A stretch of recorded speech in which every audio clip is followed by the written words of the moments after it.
Hello and welcome to Take Your Time, a Persona 3 Reload podcast where we play Persona 3 Reload along with the in-game calendar in real time. So we're going, you know what, Tom, the problem is I got in my head because I remembered a week or two ago where you were like, oh, that's going to be the most sane intro he's going to give. And I think you were right. I think I'm a self-fulfilling prophecy in this way, and that's just how this season is going to go. But anyway, hi everyone. It's wonderful to be here. My name is Jonathon Dornbush, and I'm joined by my co-host, Tom Marks.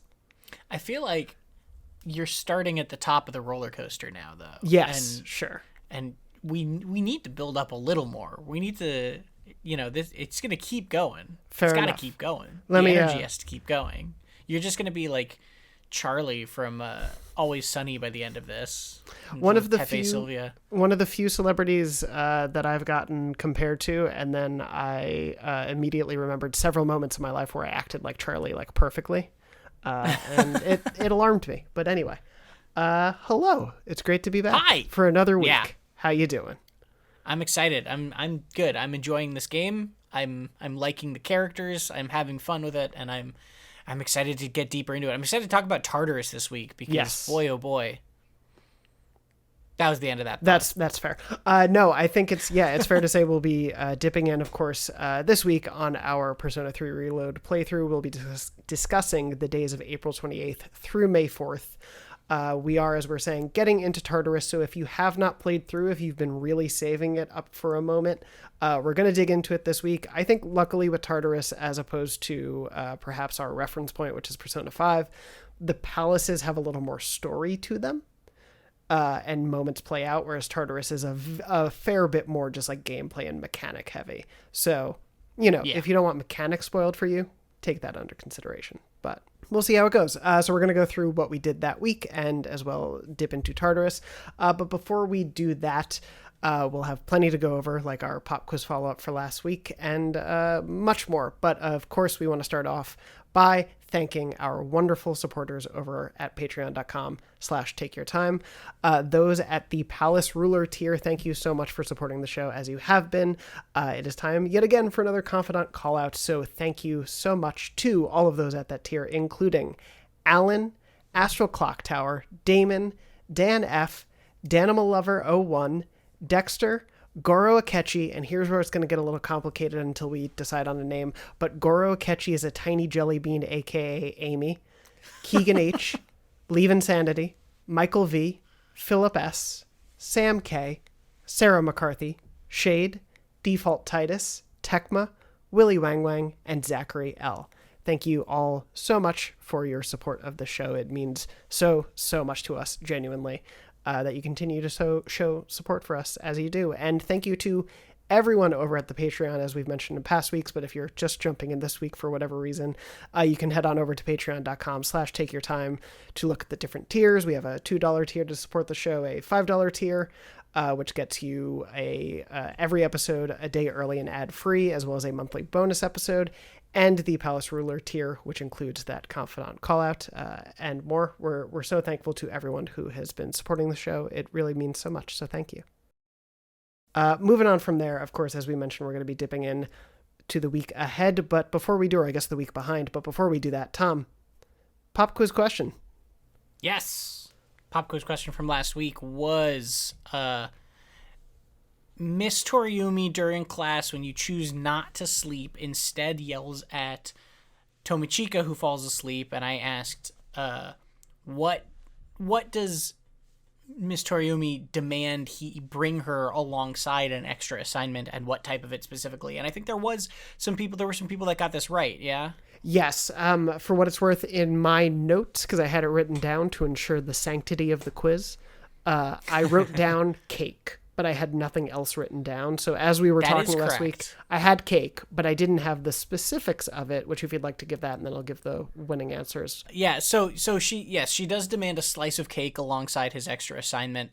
And specifically, this detail is why I chose this, because it's just so funny, is she says, not the store-bought stuff like last time. Which just there's a whole world in that sentence, right? Mm-hmm. This has happened before. She made him bring her cake already, and then knew it was store bought and was not happy with that, and is now demanding that her student bake her a cake. That's the wild part. And it's like, do you trust his baking over a store's? Like, do you really think that's going to be better?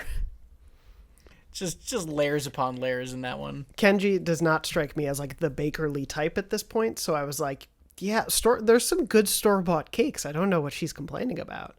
Yeah. But no, we got correct answers for that across the network of places I have unfortunately made myself need to check. So thank you to Eric T for writing in via email with the correct answer. Thank you to JohnMon_the for answering correctly on the Spotify answer where I put this, as well as Hane FM1 or HanFM1, as well as Games Coffee Collecting on YouTube. Thank you all. I believe that's everyone as of recording. If I missed you, please yell at me. It's my fault. That rules. Multi-network answering. I love it. Yeah, it really makes my life easier. I really should centralize this. As someone who doesn't need to check the answers, I love it. It's great. Yeah. Well, I mean, hey, you have to come up with the questions, and that's hard enough. I will say, as a funny thing as well, I did also put on the Spotify, there's a poll you can put on. I put on this past week, which of the confidants are people most liking so far, especially of the ones we talked about last week. Far and away, Yuko was the winner.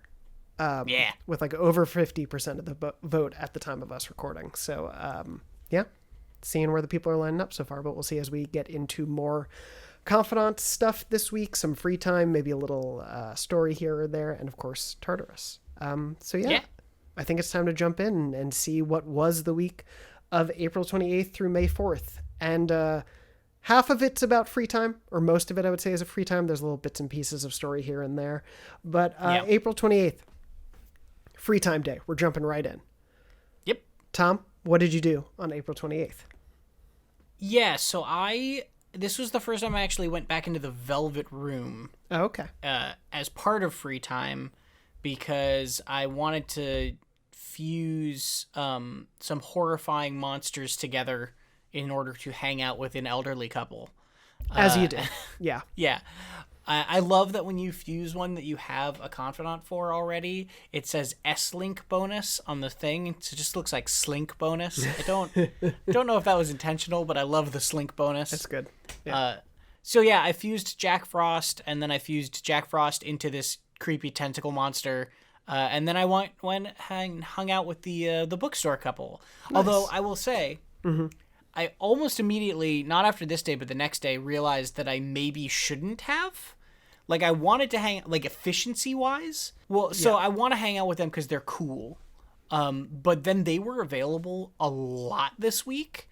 And Kenji and the track team, I now remembered, only meets, like, 4 days a week. And so I was like, oh, maybe... Oh, no, not Tomochika. It was, I can't remember his name. The track guy. Oh, yes, Kaz or Miyamoto, depending on how you're referring. Miyamoto, thank you. I don't know his first name yet, actually. Yeah, so Miyamoto, I realized maybe I should hang out with him. But again, we're just going by vibes this early on, and Bunkichi was, just adorable and tragic in equal measure, as I discovered this week. No, it's excellent you bring that up, because actually someone in the YouTube comments as well brought this up, and I was waiting a week or two just to let people settle in. But I just want to give credit where credit's due. Jack Attack on YouTube mentioned this.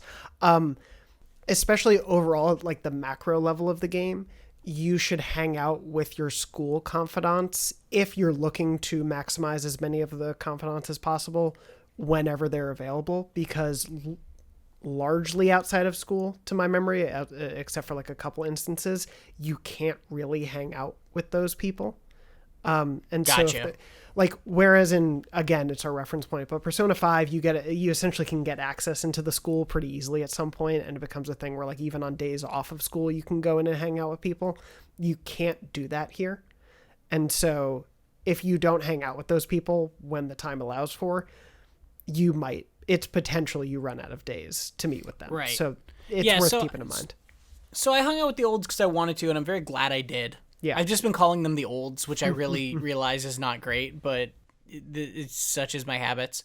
I really wanted to. I'm glad I did, but I definitely did realize pretty quickly this week that maybe they should have been a slightly lower priority on my list in terms of maximizing if I wanted to go that route. That's fair. I would also say my first playthrough, I love them, so I hung out with them almost every day. It's hard not to. They're great. It's not wasted time, right? No. Yeah, exactly. They're so endearing, so I totally get it. I took the day to hang out with Kenji, so Cool. Yeah, trying to make sure I hit up my fellow pupils as much as I can early on. But yeah. Yeah. Also, I think we might want to talk about kind of how we're going to handle Confidant storylines, because a lot of the time people play this game at different paces, right? And so what we did for Royal was sort of, touched on the stories early on, like about what was going on. But as you get deeper into a Confidant story, we would generally take a day at some point to talk about one person's storyline as Jonathon and I sort of both got to wrapping it up, right? Yeah. And this is a little different because in Persona 5 we both had already played through it, and I have not seen all of these storylines yet.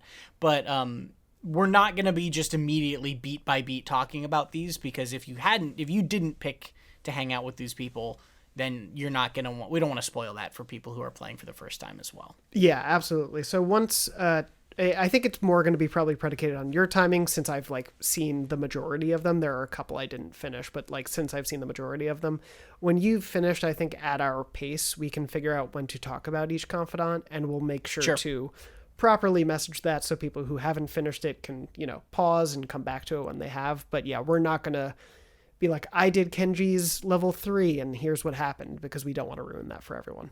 Yeah. Also, it's a lot of as I alluded to have to write. Yes. Yeah, it is. As I alluded to, the older folk are equal parts adorable and just immediately tragic in this game. Yeah. So yeah, I was discovering that pretty quickly. Yeah. But it's one worth going through. I really love their storyline overall. I also, forgive me, I did just want to mention at the beginning of the day, just tying into our overall look ahead toward Tartarus. Mitsuru at the beginning of the day mentions how, asks us how we're adjusting. And since they're our navigator, they're like, hey, if I'm not available, you can't go explore Tartarus. So just as a heads up for people, there will be days where you just can't go to Tartarus. Which is wild to me that they don't tell you when those are coming necessarily. No, you'll often find out when you get back to the dorm. And then it's like, okay, that's it. I guess I won't do that for tonight, which is where the rewind feature and everything kind of comes really in handy in case you were expecting to one night. Yeah, that makes sense. And then we get to go home to the dorm after whatever you do during the day. It is worth mentioning before I ask you what you did, though, that we learn that our computer can be hooked up to the internet now in our room. And Junpei is like, hey, do you like video games? You ever heard of those, my dude?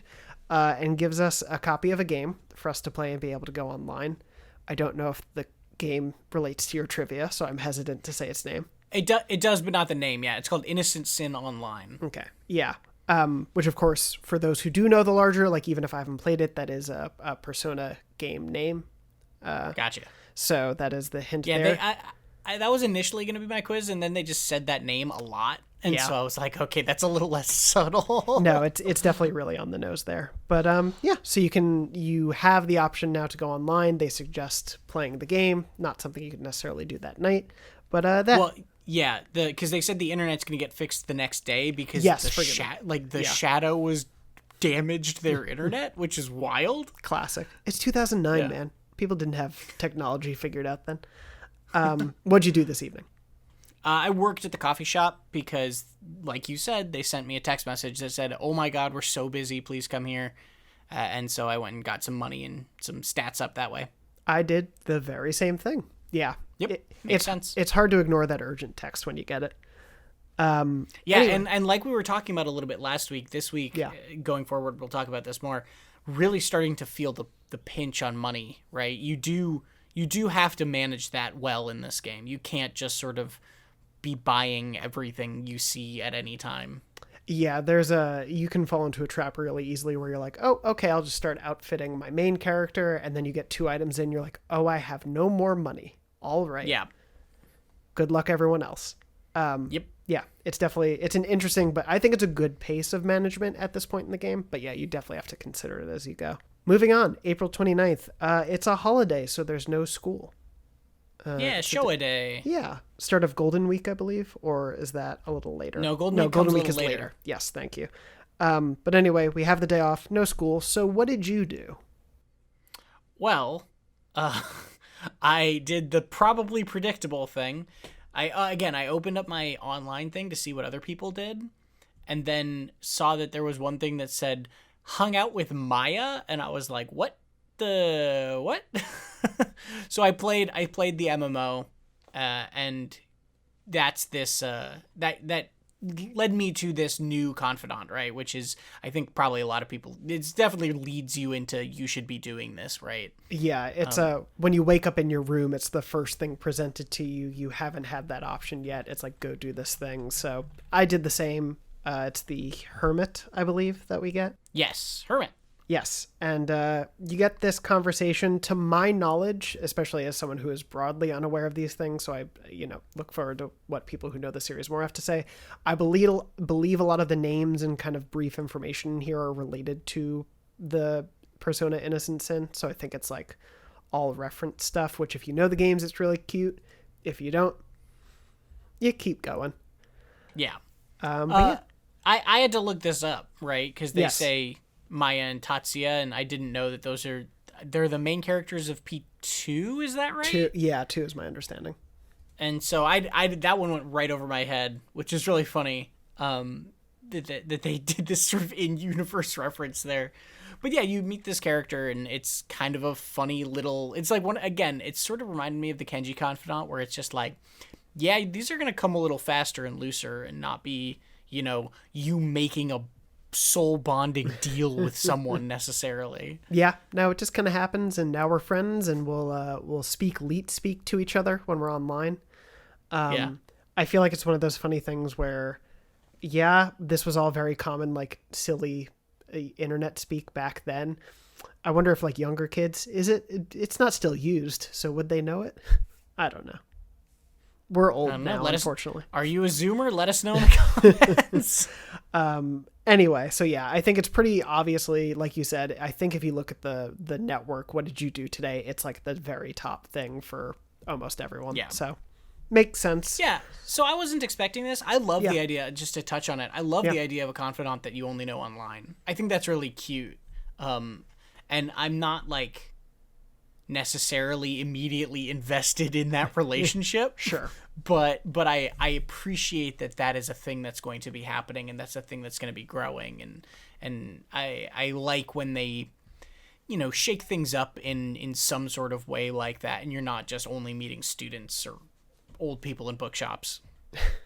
No, totally. And to your point, I think maybe last week or the week before, of how like it does really help to create this idea that you do have a life outside of C's. You're not just right. Everything you're doing is not just tied to them immediately. So you have a life outside of C's, like your MMO. Yes. Yeah. Finally, something to do.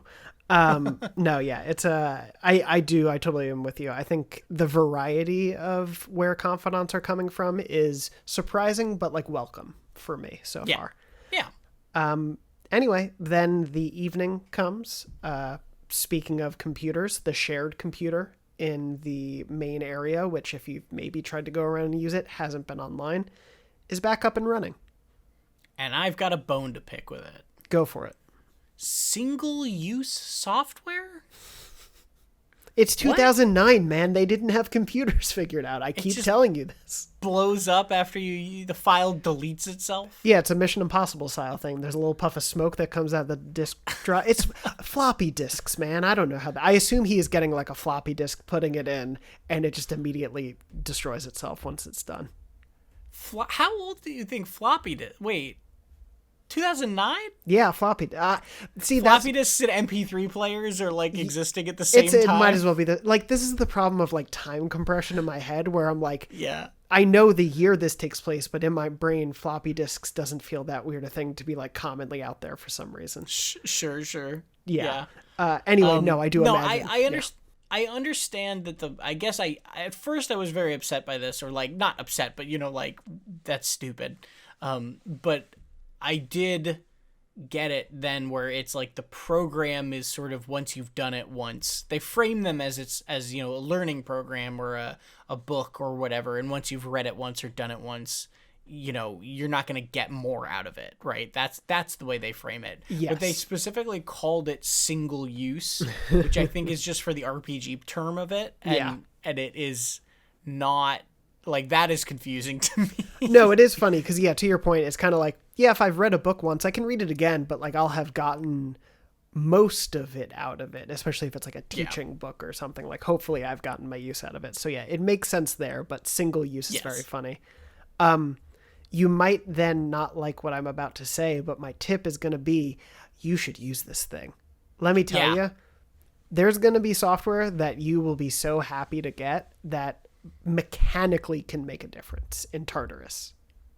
Cool. That are just hidden behind this. And I legitimately was doing some 6-7 months into the game where I'm like, did I have access to this for like 3 months and just never used it? Oh, I feel dumb. So yeah, you use the computer and buy software. It's really helpful. Okay. Well, that's what I did. Good. Yeah. What did you use software for? I went to the computer store, which is at that little strip mall, and I bought the Umiushi fan book, which is the Beef Bowl membership thing. So I went back and I used that, and now I can order takeout at the Beef Bowl place, right next door to it. Nice. That's a good early one. Yeah, I figured just, the other things seemed like they were mostly just stat-based things, and I was like, this is an actual, tangible additional thing I can do. Yes, yeah, which is totally worth it. And again, there will be a couple things like that do matter that are very one-time use, so I would recommend prioritizing those always when they open up. For reference, we'll get there eventually, but there will be this place and one other place you should check for software, but we'll touch on that when it opens up. It's not available right now. Anyway, I did the same thing, but I just upped my charm because I had already known about the Beef Bowl place, so I was like, let me just get a stat up for now. And did that. Yeah. Anyway, moving on from there, more free time on April 30th to close out the month. Tom, what'd you do? Well, so first off, we're not just going to breeze over this because you told software? me. Or no, you told me Mr. Edogawa, the what's his name, the nurse. Yeah. You were like, get ready for when he teaches class. And I was like, what creepy thing is he going to teach? He teaches magic? Yeah. His class is magic class? His class is magic. It's amazing. And not like sleight of hand magic, like literal magic. No, he deep mythologically talks about magic, and it's a lot of info. It's not a small class. Yeah, they treat it like it's math. Yeah, basically. I loved that. I thought it was really funny. There will be longer classes with him. There will be more. There's one that is so deep and like it's a very lengthy class, but it's worth reading through all of it, especially for this game. Yeah. It's weird. Whenever they come around, I'm like, do I really want to sit here for like a good 5 minutes and read about magic? But yeah, sure. It made me like him more, so that's a good thing. That's fair, because let's not focus too much on his extracurricular activities. Yeah, on the rest of him. Yeah. Well, it does frame him. It does frame his extracurriculars slightly differently in my mind, where instead of him just experimenting on students, he's like crafting potions. Yeah, he's trying to do magic. I can kind of get behind that a little more. Sure. Yeah, it does give a reason for it, so it works out in that way, but still not great his experimental choice. But anyway. Yes. This all happens. And then, also just to don't feel bad if you didn't immediately go to the software store the night before, because there are kids this morning that tell you about the software, which again, just the game helping to make sure you don't miss some things. But yeah, I stayed awake in class. You do get the option again. You get to hear more about magic. So I assume you did too. Cool. Yeah. What'd you do in the afternoon? I went and hung out with the old couple again. I won't go into the details of that story, but this was the rank up where you also are formally introduced to that French student that you can meet talking in the school later, and he's Bebe. Yes. Or, a very long name, but he says, call me Bebe. Yeah. And says he's training in the home ec room every day, but you can't actually go into the home ec room yet. You need, I think it's intelligence, some amount of intelligence. Believe so, yeah. Great. I'm glad you got there. Yeah, as I think, talking about the Yuko and Miyamoto storylines, there will be some confidants that are locked behind others, and you will just have to advance those. There is another, I don't know how much you looked at the network thing this week, but if you like... I did notice there was somebody else I couldn't talk to, yes. Yeah, so by this point in the game, you will notice a name pop up on that if you say it, if you look at it a lot, and I won't say it, just, I guess, to keep it if you haven't seen it. But it is one of those things where I saw that the first time I was playing this game. I was like, who in the world is this? Yeah. You gotta... That's cool. Yeah, you gotta just keep doing Confidants. But, well, it immediately makes your choices feel significant, right? Yes. It immediately means like, oh, the decisions I have already made in this first couple of weeks is leading me down paths that are completely different. I think it really works in a way of making you want to explore and try to figure out what you're missing. Yeah. Yeah, I dig that it's there. It can be a little frustrating when, for example, for my first game, it took me about 3 weeks to figure out what I was doing wrong for that other one because I was ignoring another confidant. It's cool to have that there. And like you said, so early in the game, feel like, oh, this matters. I need to keep track of time. I hung out with Miyamoto during the day. So, yeah, just continued up in that one. But, yeah, that was it. What'd you do in the evening? I bought another thing for the computer. Cool. And it was called Digital Cram School. So it was intelligence. Yes. Cool. And I just went to Tartarus. I think this was my final Tartarus, getting through the night, like getting through the place where we get to. We can jump into Tartarus at the end of the week. But yes. Anyway, moving on from there, we're in a new month, May 1st. We get a little bit during the day of an unexpected scene. We're in school, I believe, and Takaba is talking about wanting to get stronger. Sanada shows up and says he wants us to visit him at the hospital and bring the class roster of 2E to him. Right. So you go to his room, this room that he tells you to go to, and there's a gruff guy in a coat. Just real mysterious. I love his coat, I want to say, first off the bat. That's my first impression as I dig his coat. This guy seems to know Sanada well enough because he calls him Aki. He's calling him by a nickname. But you see that he goes to call us. He's like about to say something to us and then stops.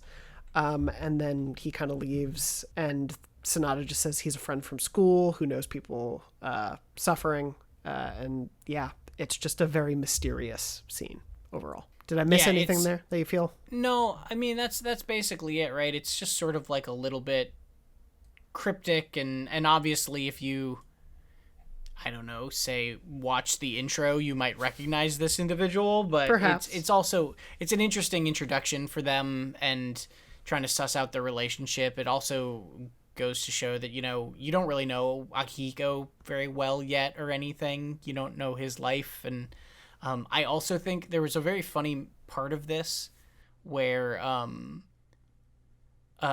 what's her name? Oh my god, I'm blanking on her name. She Takaba?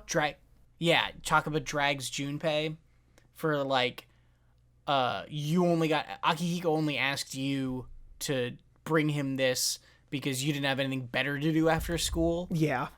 And then immediately she's like, hey, well, you and I should just join.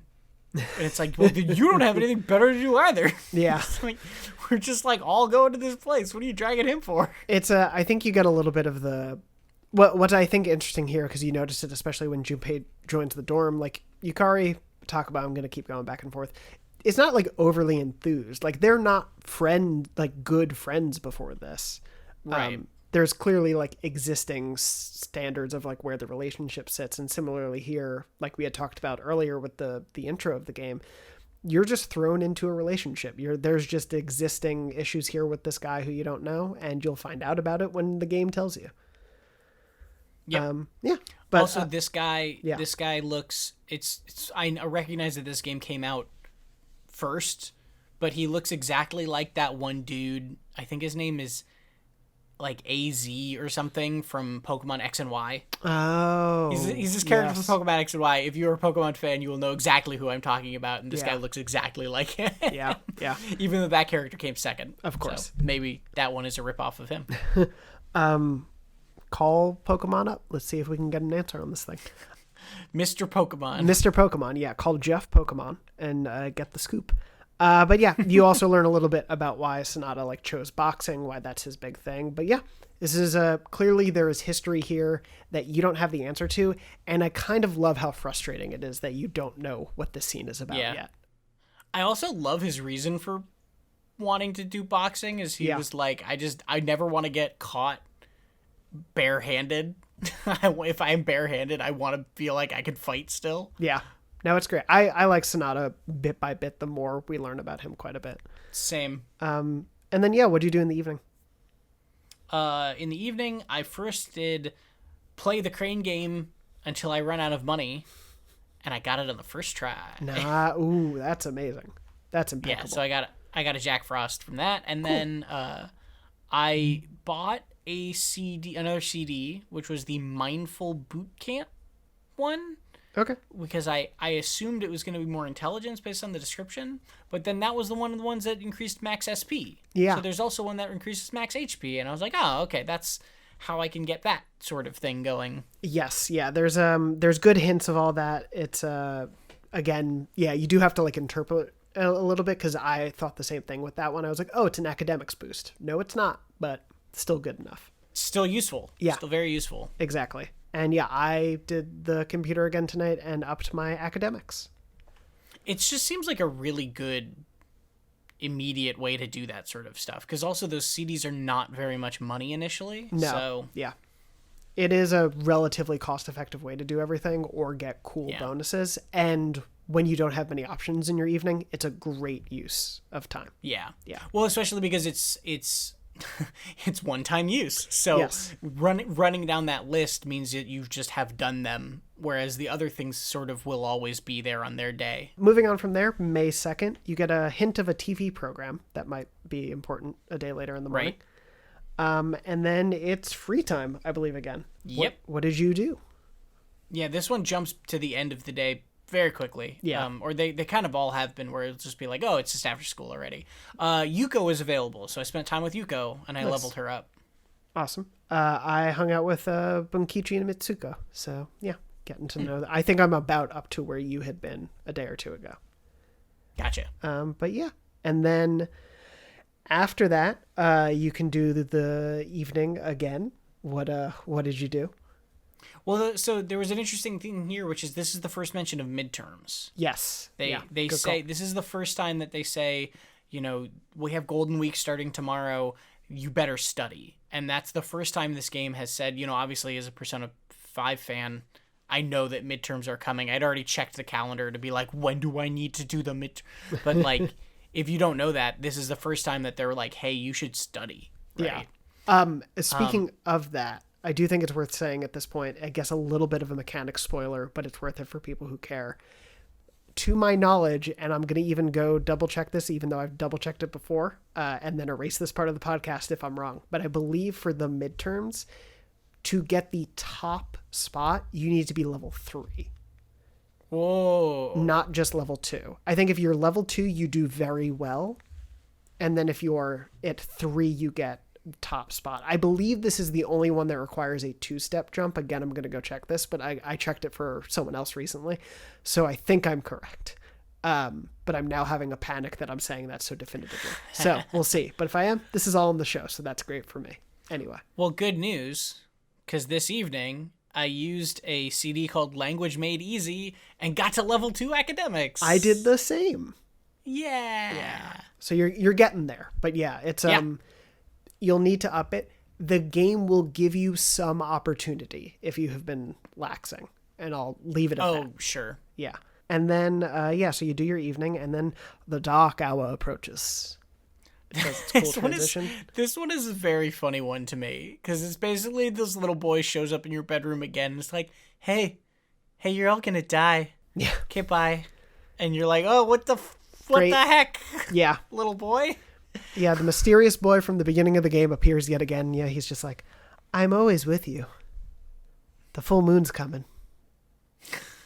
Murder. Yeah, so this is tying importance to the full moon, right? Yes, exactly. And saying a new hardship is coming. Yeah. And I think that the first night that you awaken and everything is also a full moon, right? So they're starting to seed that in, that full moons mean something. Yes, yeah. I don't think it's too... I know we've spoken a little bit about it before. I don't think it is too much of a thing to say the full moon matters, because I do think the game teases it well enough, but just don't be surprised if the characters don't immediately start talking about that, because they're confused about enough. But yeah, the full moon is, you're on the right track. And then our visit from our pal, and that's it. Moving on to May 3rd. This is the beginning of Golden Week. Yes. Constitution Day. Yes. Where everyone carrying around a pocket constitution has to quiz everyone on the street. It's a free day. But of course, it's also the day you're introduced to amazing commodities. Yep. Everyone's favorite show to make you spend money.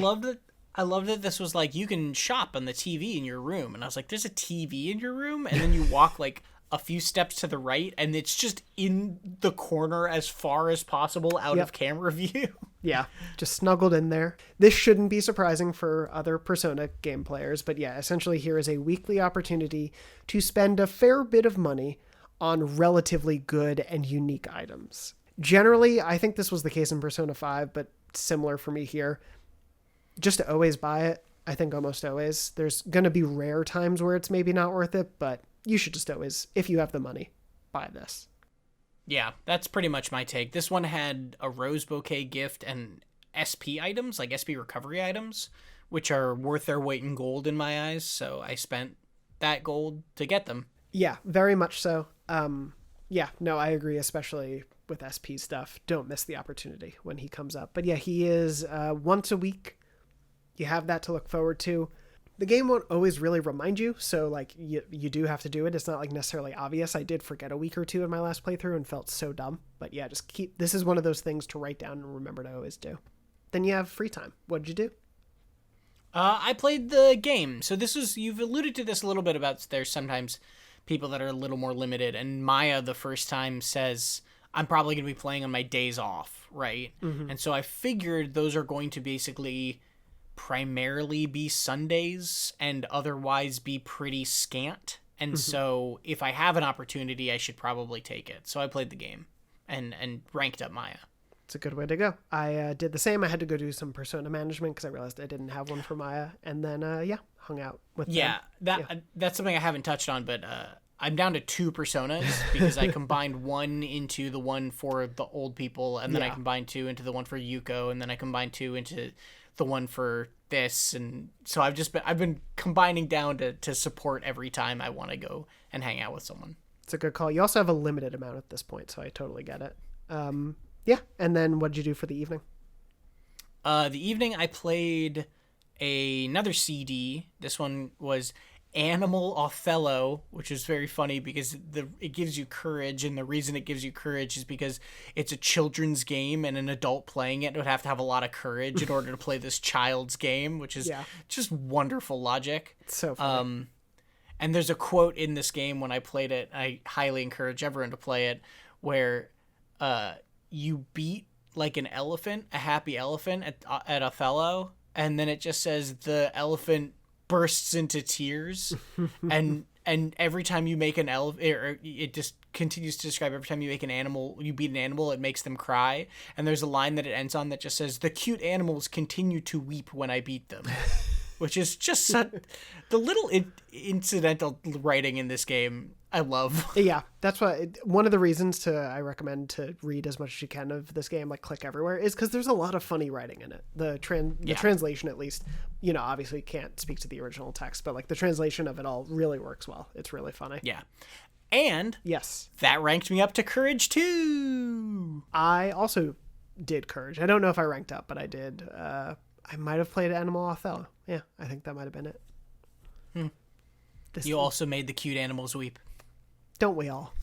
That should be like a shirt if we ever do merch.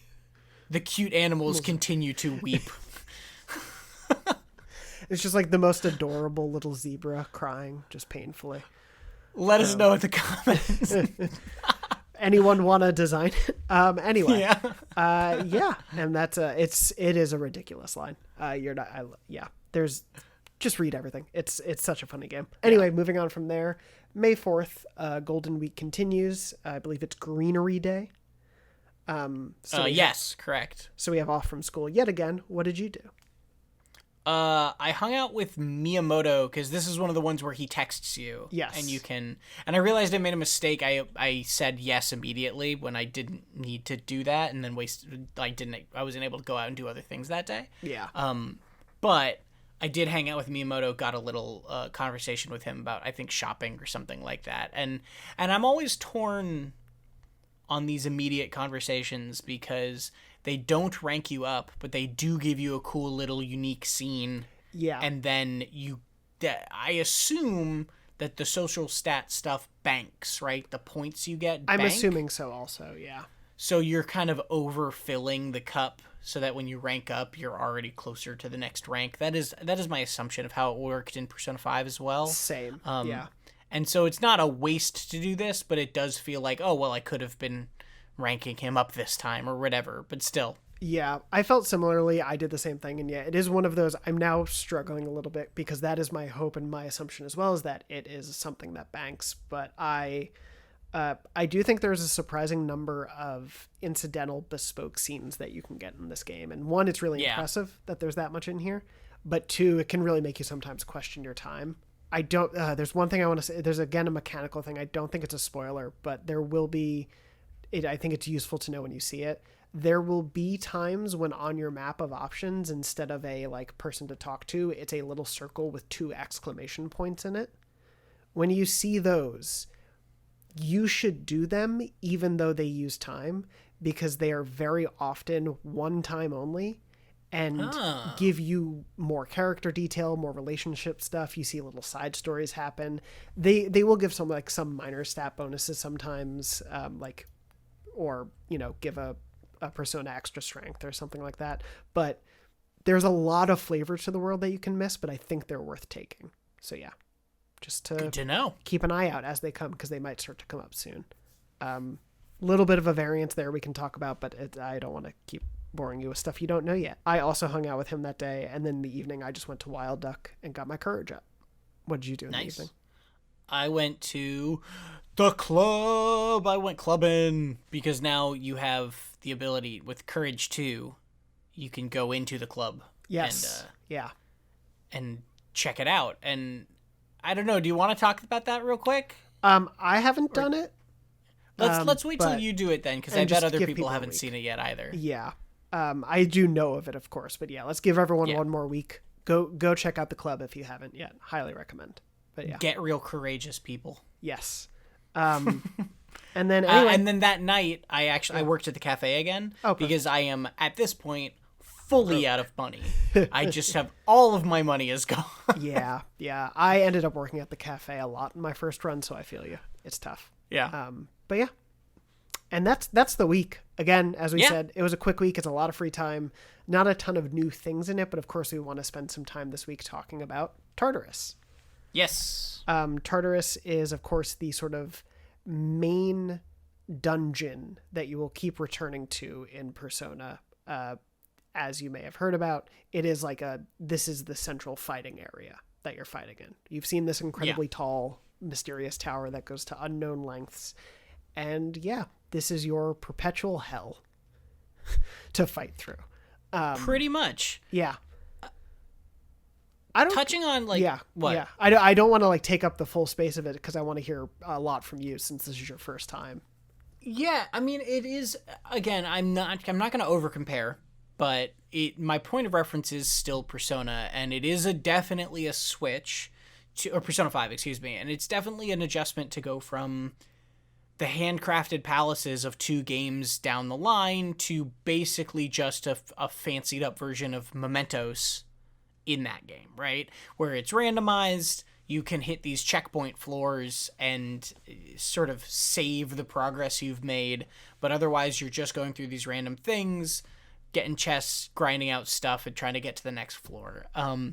I enjoy it so far. I am having fun with it. I think we touched on this, I think, in the bonus episode the other day, but the combat system of Persona 5 or Persona is just still so excellent to me in that it is this perfect balance of it is not overly complex turn-based JRPG combat. It is very sort of at core in what I think of with that stuff, but with just enough in the twist of finding these weaknesses, identifying weaknesses, timing all of one mores, trying to get all out attacks to get those roulette cards that get you more resources. There's a lot of ways to just really maximize that stuff. And then also, and this is the thing that I really enjoyed after coming from the last Persona game I played, which was Strikers, where you can leave a palace at any time and just sort of heal and get your SP back up.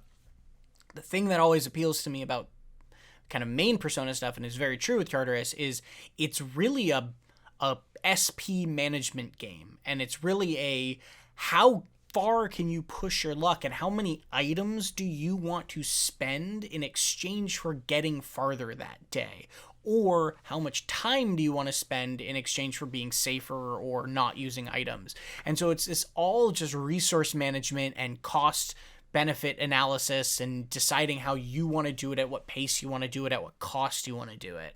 And that, I think, is sort of the joy of Persona 5's palaces, and it's very real here too, which I do love. Yeah, excellently put. I think you hit the nail on the head in terms of it is more so than even the palaces an endurance test where you're constantly having to weigh the risk reward system at play and whether it is worth it to you to keep going, or as soon as you get to a teleporter, bouncing out of there because you need to desperately. Right. I'm trying to remember, is the clock in the opening area open by this point? I'm just so conflated between my runs. I believe it opens. Okay. Yes, that's to heal you. Yes, so that's kind of like it opens. I think it opens when you get to like one of the checkpoints on this first run. That's where you do have a unique risk reward opportunity, because to your point, in Strikers you can just keep leaving healing. Here you can get to a place where you could heal, but it's gonna cost you. Yeah, it costs Twilight Fragments, right? Yes. Which are a very limited resource at this point. Yes. So for what it's worth in terms of how Twilight Fragments worth, because I don't know how much you ran into them in Tartarus, because I actually didn't very often in my first playthrough early on, but you will find scattered throughout each floor, like breakable objects that are usually an orange crystal kind of floating in black goop. If you see a blue one, that gives you Twilight Fragments. Those also Good to know. Occasionally appear. I genuinely don't think I got one my first like several dozen floors of Tartarus, but this run I got like 3. I don't know why. Wow. But okay. So there are ways to get more Twilight Fragments, but I believe there are a finite amount out in the Persona world around you. Right. And then you get some by going back to the Velvet Room. Is that from getting Confidants up? Per your Confidants that you get up in between each run. Gotcha. Yeah. So they're coming, they're not stingy with them, but they also do feel like a finite resource. Yes. Yeah. Even if they're not quite literally finite, they feel like you have to, similar to money, you can't just be throwing them around on a heal because, right? No, you have to be very mindful. Which again adds a little bit to what I think is, and especially talking about our patron saint Andrew Goldfarb an episode ago, I remember talking to him about, he was like, you don't understand, because this is Persona 5 was our first Persona game, how big an evolution the palaces were. And so it's like, especially as a fan coming from 5, I very acutely am also not trying to expect palaces from this, because at a certain point, and like you can argue whether or not then is the larger project worth it, but it's like if they were to have changed Tartarus so differently to like be like palaces, that would require so many changes to the game from my understanding. Why not just make a new Persona then? Like, what's the point in the remake? So I get why it is kept this way, even if this way may feel simplistic to someone who knew palaces first. Yes, and it's also worth pointing out, like, I do think it is, like you said, simplistic to a certain extent, but it is also not bad. Like, maybe I'll be regretting this 100 floors from now, right? But I'm having fun with the randomized nature of it still. The thing that bothers me right now coming to it is I'm really missing the more unique looking shadows. I was not expecting them all to sort of look like there's 2 different versions of that blobby hand monster, and they have different masks, but then that's it visually, and they each have a different weakness. Like, they are a different enemy to a certain extent, and I found that very visually confusing to me, that these 2 enemies that basically look the same have different weaknesses. So it's sort of that sort of thing is kind of messing with me right now. But then these, I think they called them gatekeepers, the sort of boss enemies at each checkpoint floor, were way more interesting. Yes. So there's it seems like they've kind of reminds me of an anime. Animes will like spend their budget on big fights, and so they'll have conversations. We'll just have a character not moving their mouth at all sometimes, or like they'll do these little cheats to save budget on the places where it doesn't matter as much, and that's totally fine. Yeah. And then they'll spend that budget to make the fights look really, really, really good. And it kind of feels like that a little bit, where it's like just exploring is like a little bit lower budget, cutting corners, and then these bigger fights they put more into, clearly. Yes, you can definitely tell where the like producer had to make some hard calls on certain elements. So it's right. Like, yeah, I totally am conscious of that as I play as well, but it hasn't like totally hindered. I will say, to your point, I had that same visual confusion of like, I thought it was the same guy, so I just kept using attacks in one match and was like, what happened? And then realized, oh, it's slightly different. There will be more variety, obviously, but I imagine so. These are all sort of just gut impressions, right? Yeah, no, I think it's totally fair, especially this early in, where it feels like you can run into the same 4 dudes, and then it starts to feel really repeated. Yep. One thing I did want to call out, you mentioned it's sort of a fun thing here called Shuffle Time, where at the end of a battle, if you kill all your enemies with an all-out attack, or I believe just sometimes randomly otherwise, you'll get the option to pick these cards. Some of them are based on the Arcana, and then some are these other repeatable ones that are like, get more money, get more experience, level up a persona, get like an item card or a skill, etc. I think it's a really fun mechanic. I love it. It rules. Yeah. Shuffle Time is really fun.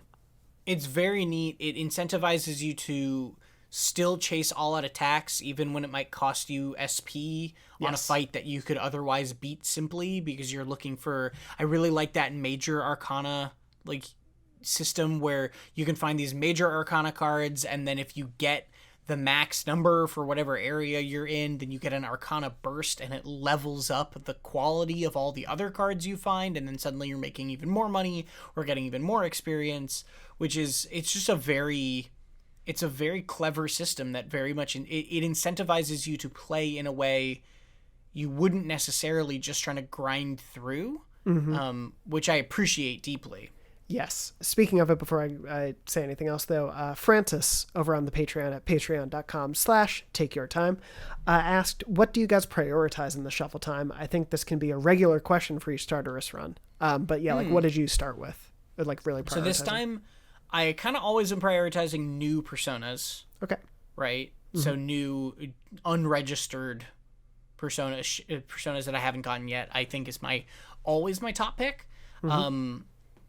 I was mostly prioritizing money, I think. Because I didn't know at this point how much money you get from the sort of junk items that you get to sell, and I didn't know how much, so I didn't have any context for any of that. So I was just sort of prioritizing money. And I ended up coming out of this Tartarus run after selling all of my junk items, and after having it, I had like $30,000, which feels great at this point. Yeah, and it was enough for me to get the sort of max level thing for each person. Okay. Kit everyone out, and then still have enough money to make it all the way until the end of this week without running out, right? That's great. And that was with a couple part-time jobs thrown in there. Yeah. So money was really big for me, and I think I'll probably continue to prioritize money, because the thing to me is like, experience is good, but experience, you can kind of grind that a little more easily if you want, whereas money feels a little slower. And then the temporary buffs I just didn't think I needed very often. And the thing I will say I was surprised about is if you take a persona you already have with you, it gives a buff to all of that type of that card of persona, which I thought was really cute. Yeah. And I sort of underestimated it at first, because the one time I took that, I think that persona got like 3 levels or something like that all at once. It's like a big amount of experience. It can be really helpful. I disregarded those quite a bit in my first run, and I regret that. So I prioritized persona cards a bit more this time. I think for me, for my first run right now, it was money, persona, experience. or the top 3, because yeah, it's really helpful when you only have 3 persona to fight with. Yeah. So it's not to be slept on. I would not ignore the power of your persona. Like, that sounds very silly when I say it that way, but yeah, like, don't forget to keep them at parity with your levels. Sure. But yeah, again, there's not a lot of story here. I think a lot of the beginning of Tartarus is very much about learning the mechanics, like the basics of combat, learning a little bit about how it's randomized. If you leave and you come back, the floors will be different, except for these kind of like boss challenge floors. You gotta really keep track of how far you get. It's that endurance test that leads you up to a certain blocker level where essentially you can't go any further.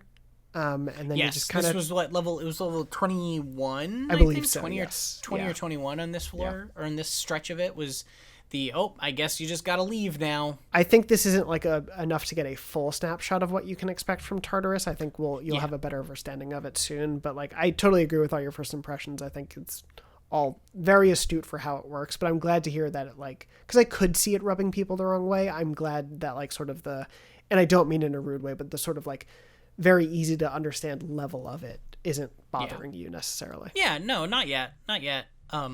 And it was hard. I think that was part of it, right? Is I got to floor 17 and I was like, I don't know if I'm going to keep going, right? And then by the end of it, by the second to last floor, I had to skip a couple of shadows because I was like, I just want to get to the elevator and just be like, get that next checkpoint. And I'm out of SP and low on health, so I should just get through it to whatever I can. And the game even tells you that that's a valid strategy, that you can just make a beeline for the stairs if you want. So I'm glad that it sort of embraces that, sometimes just hitting that checkpoint is all you need, and then you can come back another day. It's, genuinely, I did it for my first fair bit of Tartarus and then was like, I don't need to fight every enemy. It is not a requirement to have to do that, and don't feel the pressure to. I think you'll stay pretty well leveled. I wanna.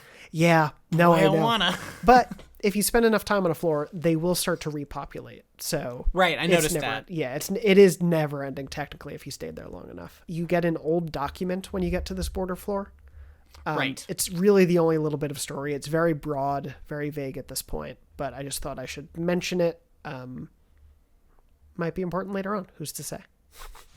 Who's to say? But yeah, I dig this as like an opening design for Tartarus as well, of kind of the like the blacks and grays and whites color palette, and the sort of a little MC Escher like with the way it is, and a little bit like fantastical. But yeah, I think it's a good introduction to Tartarus. Yeah, I'm curious to see how it will visually change too. Yeah.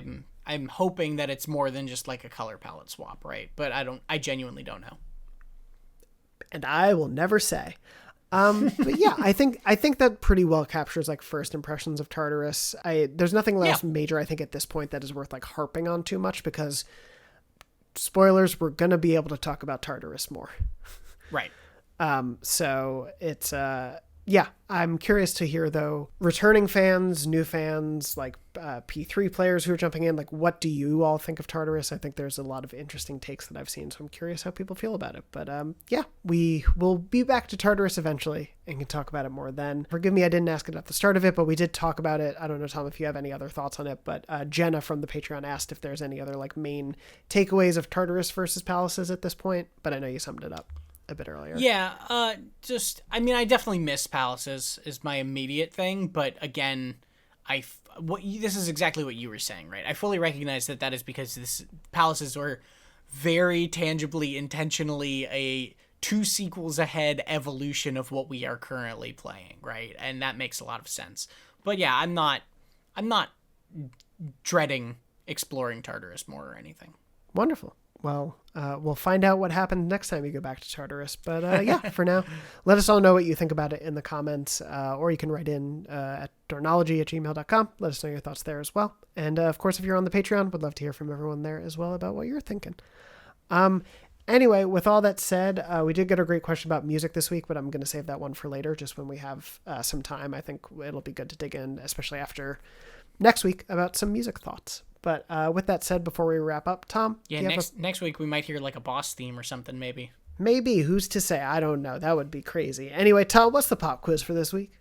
All right, pop quiz for this week. It is related to Innocent Sin Online.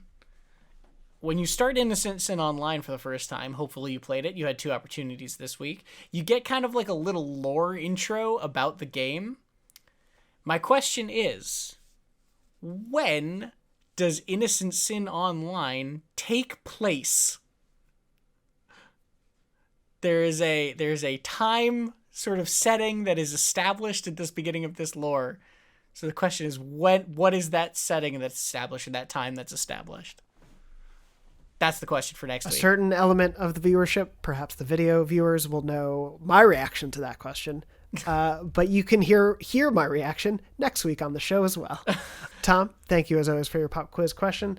And if you would like to answer it, you can leave it in the YouTube comments on the Patreon over at patreon.com/takeyourtime. You can leave it. I might try the Spotify thing again. If I don't this week, whoops, my bad. I'm trying some things out over there. Anyway. But yeah, let us know what you think the answer to the pop quiz question is, and we'll let you know if you're right next week.